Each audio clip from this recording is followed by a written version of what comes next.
നമസ്കാരം. മറയൂർ പഞ്ചായത്തിൻ്റെയും മറയൂർ കൃഷിഭവൻ്റെയും നേതൃത്വത്തിൽ ഞാറ്റുവേല ചന്തയും കർഷക സഭയും സംഘടിപ്പിച്ചു.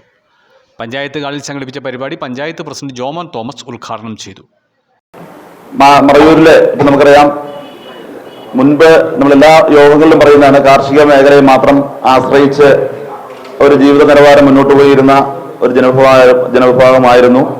ഇന്നിപ്പം കർക്കിടക മാസമൊക്കെ തൊട്ടടുത്ത് എത്തിയെങ്കിൽ പോലും നമ്മുടെ പ്രദേശത്ത് മഴ ഇതുവരെയും പെയ്തിട്ടില്ല. മഴ പെയ്യാത്തതിന്റെ പേരിലാണ് ചെടിക്ക് തന്നെ ഒരു വരൾച്ച നേരിട്ടിട്ടുണ്ട്. അപ്പൊ നമുക്കറിയാം, നല്ല മഴ ഉണ്ടെങ്കിൽ മാത്രമേ നമ്മൾ ഏതൊരു കൃഷിയെയും നമുക്ക് ആശ്രയിച്ച് മുന്നോട്ട് പോകാൻ കഴിയത്തുള്ളൂ. കൃഷിക്ക് ഒരുപടി പ്രതിസന്ധികൾ നമ്മുടെ മേഖലയിലൊക്കെ ഉണ്ടായിട്ടുണ്ട്. ആ പ്രതിസന്ധികളെയൊക്കെ അതിജീവിച്ച് കൃഷി ചെയ്യുന്ന ഒരു ജനവിഭാഗവും നമ്മുടെ ഇടയിലുണ്ട്. ഇല്ല എന്ന് നമുക്കത് പറഞ്ഞു പോകാതിരിക്കാൻ തരവില്ല. നമുക്ക് കരിമ്പ് കൃഷി നഷ്ടമാണെന്ന് പറയുന്നു. പക്ഷെ കരിമ്പ് കൃഷിയെ മാത്രം ആശ്രയിച്ച് ജീവിക്കുന്ന ഒരു 500-ൽ പരം കർഷകർ ഇന്നും മറയൂരിന്റെ എല്ലാ പ്രദേശത്തുണ്ട്. അടയ്ക്ക കൃഷി വളരെ നമുക്ക് ഒരു സാമ്പത്തിക ഉന്നമനം ഉണ്ടായിരുന്ന ഒരു മേഖലയാണ് അടയ്ക്ക.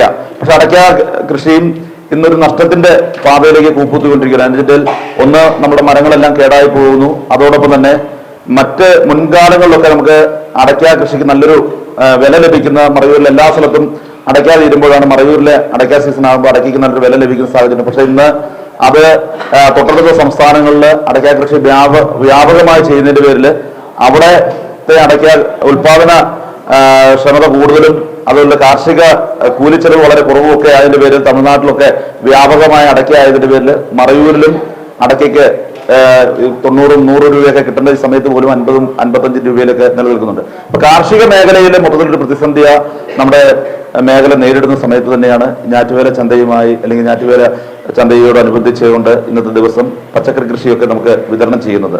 നമ്മളെ സംബന്ധിച്ച് വന്യമൃഗശല്യമൊക്കെ നമുക്ക് ഒരു വശത്ത് വന്യമൃഗശല്യമുണ്ട്.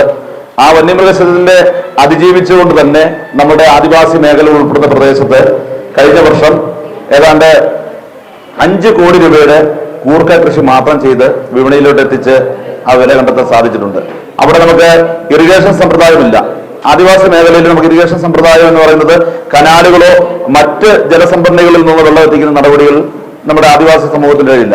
അവിടെ ആ മലഞ്ചെരുവുകളിലെ കൃഷി ചെയ്യുകയും അതോടൊപ്പം തന്നെ വന്യമൃഗങ്ങള് ആ വനത്തിലില്ലാത്ത അവിടെ നമുക്ക് നിലവിൽ താഴെയുള്ള അതേ മൃഗശല്യം തന്നെ മുകളിലുണ്ട്. പക്ഷെ നമ്മളെ സംബന്ധിച്ച് അതിനോട് കൃഷി ചെയ്തു കഴിഞ്ഞ് അതിനെ സംരക്ഷിക്കുകയും കൂടി ചെയ്താൽ മാത്രമേ നമുക്ക് കുറച്ചേരും ഈ പ്രതിസന്ധി ഘട്ടത്തിൽ പോലും നമുക്ക് കുറച്ച് മുന്നോട്ട് വരാൻ സാധിക്കത്തുള്ളൂ. പഞ്ചായത്ത് വൈസ് പ്രസിഡന്റ് ദീപ അരുൾ ജ്യോതി അധ്യക്ഷത വഹിച്ചു.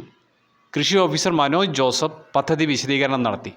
സ്റ്റാൻഡിംഗ് കമ്മിറ്റി ചെയർമാൻമാർ, പഞ്ചായത്ത് അംഗങ്ങൾ, CDS ചെയർപേഴ്സൺ, കാർഷിക വികസന സമിതി അംഗങ്ങൾ, വിവിധയിടങ്ങളിൽ നിന്നെത്തിയ കർഷകർ, ജീവനക്കാർ എന്നിവർ പരിപാടിയിൽ പങ്കാളികളായി. News desk, Marayoor vision.